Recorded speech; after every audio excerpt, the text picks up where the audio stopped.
Bueno, fíjense, mientras Belluarli, que nos está apoyando, ¿me escuchan todos ahorita? Entonces vamos a probar el micrófono primero.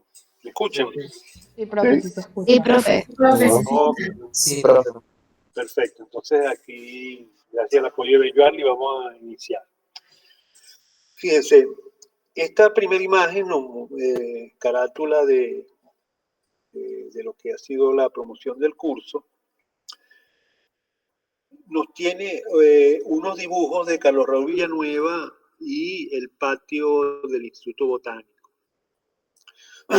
Y una pequeña frase que sintetiza un poco a indagar, vamos a decir, en este curso, a partir de estas aproximaciones a la obra de Carlos Raúl Villanueva y Frank Lloyd Wright, que es el indagar sobre las esencias raigales en la arquitectura americana. Y hay una frase también de un filósofo, Paul Ricoeur, que dice: ¿cómo llegar a ser modernos y regresar a las fuentes?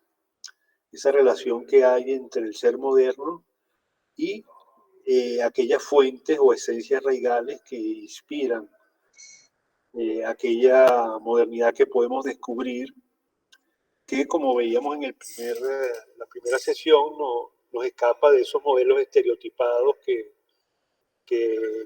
vemos muchas veces en nuestra ciudad. La siguiente.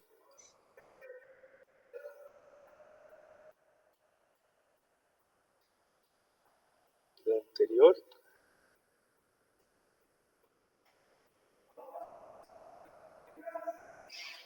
Ok, sigue ahí. Fíjense, un poco vamos a recordar qué significa el ser modernos. Hay una definición que es la que da la Real Academia Española en el diccionario, que afirma que la palabra moderno viene de un vocablo latino modernus, que significa de hace poco o reciente, y define precisamente del adjetivo moderno como perteneciente o relativo al tiempo de quien habla o a una época reciente, o sea que nos habla precisamente casi de una sintonía con el tiempo. O sea, el ser moderno viene a ser sintonía con el tiempo. El siglo XX produjo una ciudad moderna de carácter caótico, con grandes contrastes, que es la ciudad que vivimos hoy, de tal manera que nuestras ciudades modernas necesitan desarrollar estrategias que contribuyan a su sostenibilidad medioambiental y que de alguna manera enfrenten todo ese proceso especulativo que ha habido alrededor de la construcción de la ciudad moderna. La siguiente.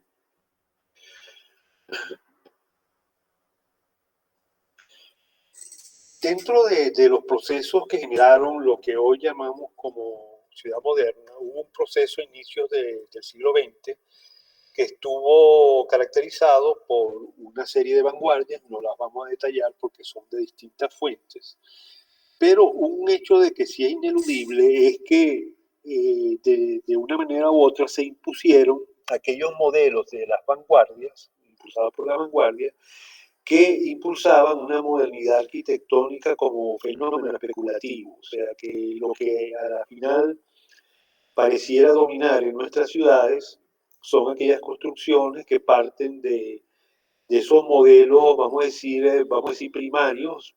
Ahí vemos una imagen, por cierto, de uno de los planes que planteaba Le Corbusier prácticamente para arrasar el centro histórico de París y convertirlo en una serie de edificaciones tipo rascacielos y una serie de viviendas que transformaban todo lo que era la visión del tejido tradicional. O sea, de alguna manera estos modelos fueron imponiéndose y es solamente quizá a partir de visiones críticas que aparecen ya desde finales del siglo XX, casi desde la década de los 60, es que se empieza a cuestionar estos modelos que prácticamente nos planteaban, como dice la cita, un solo estilo posible un solo estilo posible y que su uso era impuesto para todas las ciudades posibles.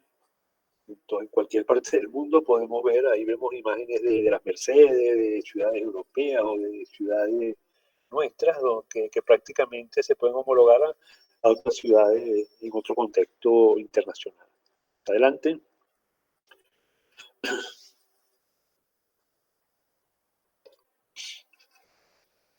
Hay entonces una estrategia que de alguna manera puede generarse como una vía posible a comprender el reconocimiento de aquellos aspectos de la génesis de nuestra arquitectura moderna que podemos rescatar, que es precisamente indagar en tres conceptos que sugerimos ahí, ¿no?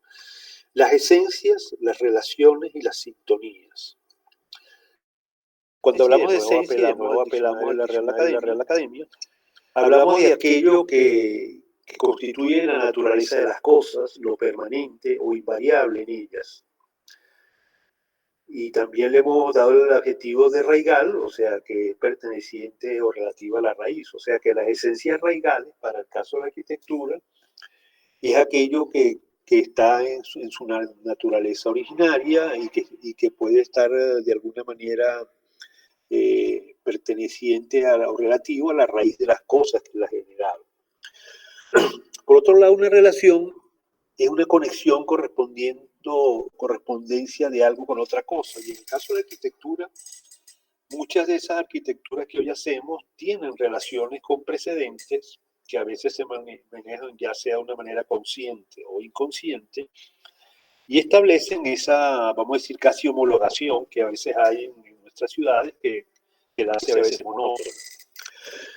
Y sintonía viene a ser algo de la coincidencia de las ideas u opiniones, o sea, por ejemplo, hay sintonía entre dos personas, o hay sintonía en momentos históricos que corresponden, hablábamos al principio de esta conversa, con lo que es la sintonía de ser moderno, o sea que de alguna manera hay una manera de hacer la arquitectura que tiene sintonía con el tiempo. También a eso se le ha llamado el espíritu de los tiempos. Adelante.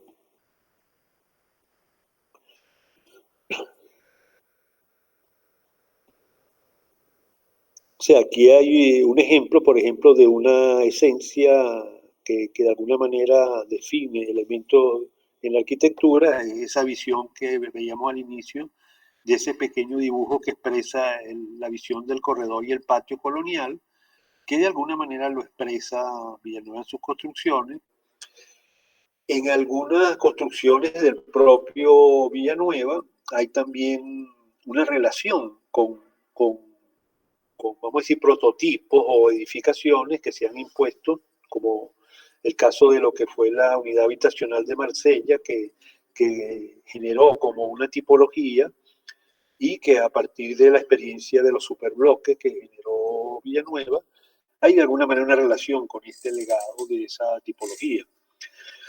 Y también hay, a partir del tiempo y refiriéndonos en concreto a la obra de Villanueva, hay una sintonía con los diversos estilos que se fueron imponiendo, como ahí vemos el caso de la Escuela Francisco Pimentel, como aparecía en sintonía con el estilo Art Deco, que tenía mucha presencia en los años 30, en distintos países americanos y europeos. Adelante.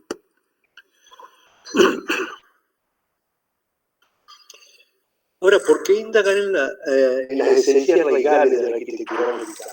Hay autores que de alguna manera se dieron cuenta de esa visión de indagar en esas raíces. Y fíjense, el ángulo ahí donde aparece la letra A, esa es la portada de la primera revista de arquitectura venezolana, en la cual se incluyó un artículo escrito por Juan Pedro Posani, que hace una interpretación de lo que es la Churruata Piaroa. Y uno se preguntaría, bueno, ¿por qué en un primer número de una revista dedicada a la arquitectura, en tiempos de una modernidad plena, porque estamos hablando del año 1955, donde en Venezuela se estaba desarrollando el modelo de la modernidad a plenitud, aparece esa idea de indagar en esas raíces indígenas y hacer un artículo? ¿O por qué el profesor Posani también insiste en una publicación dedicada a la vivienda en Venezuela, que aparezca ese mismo dibujo de la Churruata Piaroa como un elemento que identifique la vivienda en Venezuela? es precisamente por un llamado de atención que se hace ya desde esa época, desde mediados del siglo XX, en la importancia, y en eso el profesor Posani fue prácticamente premonitorio junto a otros autores en otras partes del mundo, pero él le tocó ese rol de ir de alguna manera haciendo eso que llamamos, de lo cual hemos venido hablando desde la sesión del pasado viernes, la interpretación crítica de la arquitectura. Ese dibujo de Posani lo podríamos identificar como una interpretación crítica de la Churrata, porque de alguna manera trata de expresar cómo es su visión estructurante del espacio, y tanto adentro y el afuera, y lo expresa de una manera sintética para darnos ese mensaje de cómo la vivienda en sus orígenes tuvo ese elemento esencial. Adelante.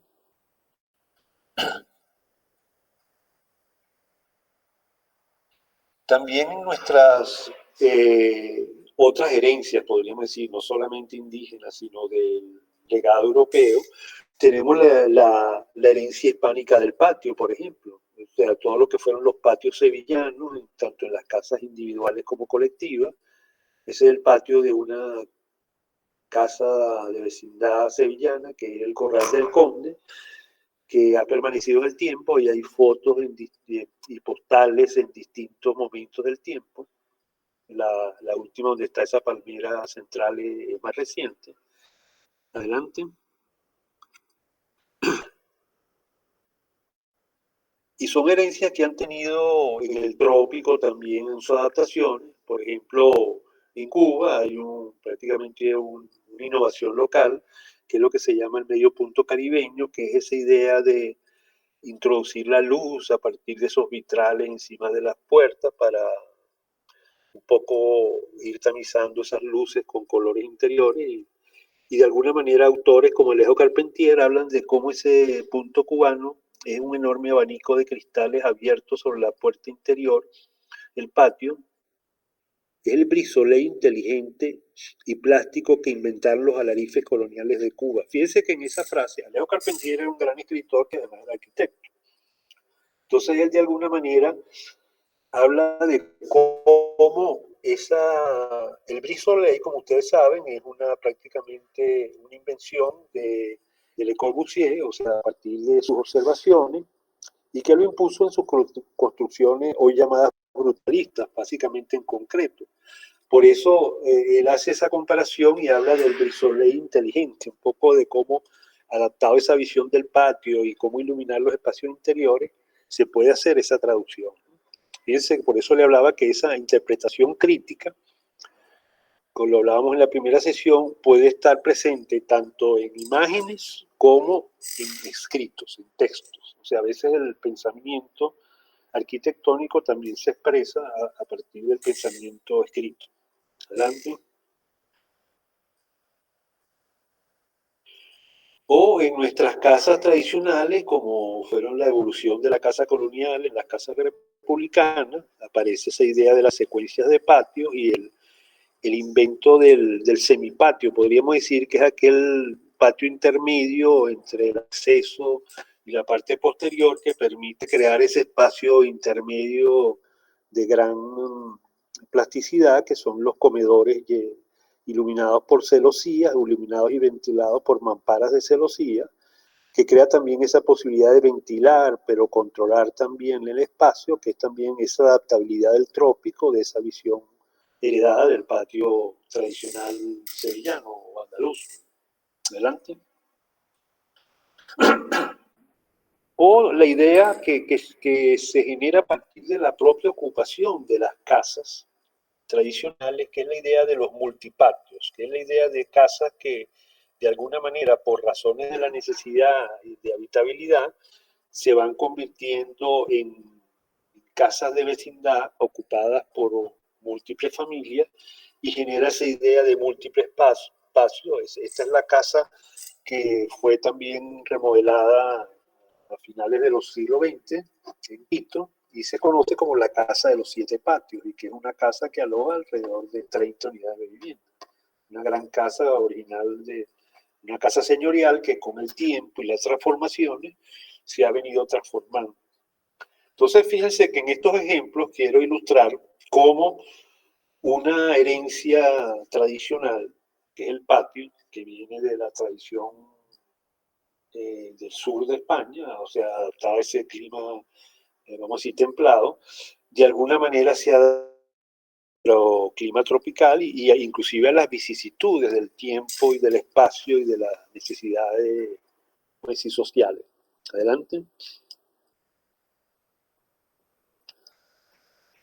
En ese inicio de las vanguardias en nuestros países aparecen la adaptación a través de relaciones que se establecen con los modelos y vemos cómo los primeros ejemplos de casas modernas que hay en sitios cercanos pero no muy relacionados como es Brasil o Venezuela asumen la idea de ciertas vanguardias como el neoplasticismo y esa visión tradicional heredada que tenía una funcionalidad ya comprobada, como era la idea de los patios, prácticamente se va diluyendo y aparece la revalorización de los elementos volumétricos, de los grandes planos, de las casas blancas como un poco herencia de esas visiones tanto del neoclasicismo holandés como de las primeras casas blancas de Le Corbusier. Y de alguna manera aparecen esos primeros ejemplos de casas modernas en Brasil, como ese ejemplo de esa casa de Gregory Warshawski en Brasil en 1927, o la casa Las Huaycas de Manuel Mujica Millán aquí en Caracas, Venezuela. Adelante. O sea que vemos que este movimiento a través de sus distintas vanguardias y sus expresiones crea una sintonía universal. A veces